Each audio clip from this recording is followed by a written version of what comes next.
Bonjour, bonjour, frères et sœurs en Christ. Que le Seigneur vous bénisse. Et dans ce jour, pour notre podcast, nous voulons parler de l'évangile de la honte.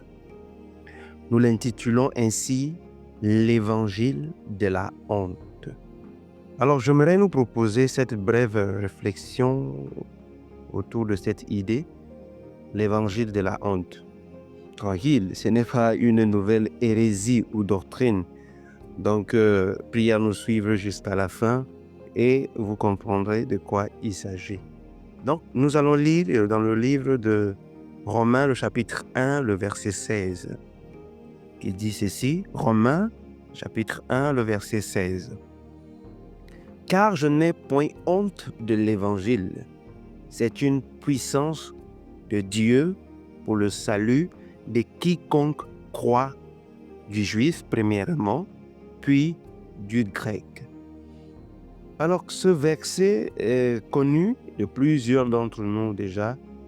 Si nous faisons une rétrospective sur notre marche avec le Seigneur, il nous est arrivé certainement de faire face au dilemme entre l'extériorisation de notre identité en Christ et non. Donc, oui, car la lumière qui est en nous doit inlassablement luire partout où nous sommes. C'est-à-dire que ceux qui nous entourent sont appelés, ils sont appelés à remarquer notre style de vie, celui d'un enfant de Dieu. Plus loin, nous voyons l'apôtre Pierre qui évoque le lien entre la honte et les souffrances du chrétien en ces mots. Et il le dit dans 1 Pierre, le chapitre 4, le verset 16, il dit « Mais si quelqu'un souffre comme chrétien, qu'il n'en ait point honte, et que plutôt il glorifie Dieu à cause de ce nom. » Donc, cependant, vous devez savoir qu'il existe une force invisible. Cette force existe dans la pensée, sinon charnelle ou émotionnelle, qui s'oppose à la manifestation de l'identité de Christ autour de nous. Donc, cette force invisible que j'appelle ici la honte de ce que les gens diront, ce qu'ils vont penser de moi si je m'affiche en tant qu'enfant de Dieu. Donc, cela est accompagné parfois de la peur d'être jugé par les autres, ceux qui nous entourent. Alors, pourquoi l'apôtre Paul déclare qu'il n'a point honte de l'évangile? Alors, nous allons aborder quelques points, 2 points plus ou moins, qui vont nous aider à comprendre. Le premier point, c'est le suivant, la conception charnelle de Dieu par l'intellect humain. Dieu et toute sa réalité sont considérés comme du fanatisme par l'intelligence humaine.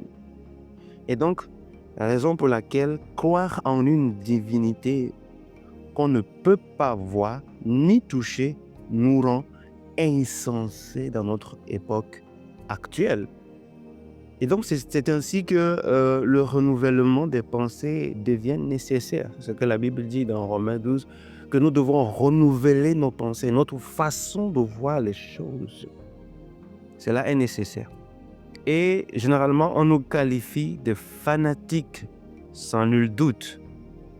Dans le lieu de travail, chez nous, si nous sommes le seul à être croyants dans notre maison, dans notre famille, nous sommes déjà étiquetés comme le fanatique de Jésus. Et le deuxième point, c'est le sentiment de honte ou du renoncement à Christ. Donc le sentiment de honte apparaît comme le résultat de l'incompréhension ou du rejet des choses invisibles, je parle ici des choses spirituelles, par l'intellect humain. Donc quand l'intellect humain n'arrive pas à percevoir ou n'arrive pas à comprendre la réalité spirituelle, ce sentiment de honte naît. Et donc, nous avons tous été confrontés à des circonstances où nous devons afficher notre identité à Christ. par le comportement, par la parole, par nos actes et tout cela. Mais hélas, nous avons tendance à quelquefois à occulter sous l'influence du sentiment de la honte. Et enfin, ce dualisme que nous avons, confère un pouvoir, on pourra le dire ainsi, à une double image ou une double attitude, ce qui n'est pas vraiment bien, une ignorance où cela révèle aussi une mauvaise intention.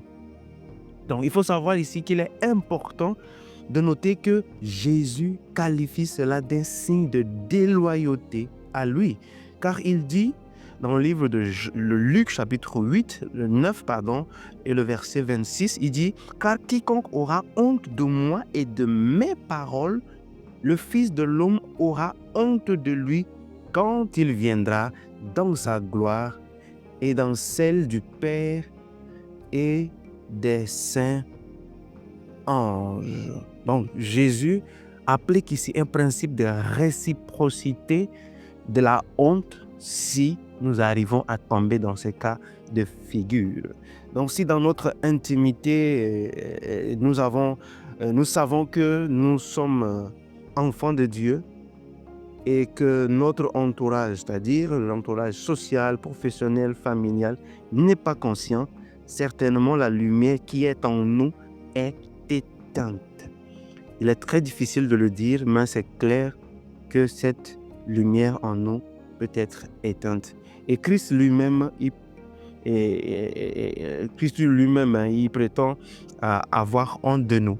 Si le jour de sa gloire, il prétend avoir honte de nous. Alors, je nous laisse cette réflexion, cette ouverture de pensée également, à chacun de nous de pouvoir réfléchir comment nous gérons la honte comme un sentiment qui va à l'encontre de l'extériorisation de l'identité de Christ qui est en nous.